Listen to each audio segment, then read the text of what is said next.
The NBA was on Amazon Prime for the first time, and mid-game they got an interview with Adam Silver where he spoke about Terry Rozier being arrested for the illegal gambling. Thanks, Ian. Adam, yesterday, federal indictments were announced involving current player Terry Rozier and current head coach Chauncey Billups. What was your initial reaction, and what have the last 36 hours been like for you?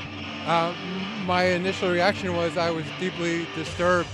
There's nothing more important to the league and its fans than the integrity of the competition. And so I had a pit in my stomach. It was very upsetting. And Terry Rozier was allowed to keep playing after an NBA investigation ruled that there was no NBA rules violated.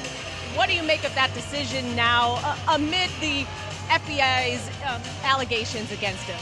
So what happened was, because bets were placed through legalized legal betting companies, they picked up aberrational behavior around a particular game in March of 23. And so that was brought to our attention by the regulators and the betting companies. We then looked into that situation and were very transparent about it. And while there was that aberrational betting, we frankly couldn't find anything.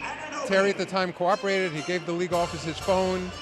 He sat down for an interview, and we ultimately concluded that there was insufficient evidence, despite that aberrational behavior, to move forward. We then worked directly with the law enforcement, as they said at the press conference, that the league has been cooperating, and so that was obviously over 2 years ago. So the federal government has subpoena power, can threaten to put people in jail, can do all kinds of things that a league office can't do. So we've been working with them since then. And of course, what they announced yesterday was an indictment. So 2.5 years later, he still hasn't been convicted of anything, in fairness to Terry. Obviously, it doesn't look good, but he's now been put on administrative leave. And so, there's a balance here of protecting people's rights and investigating. And as I said, we've been working with the government, and they have extraordinary powers that a league office doesn't have.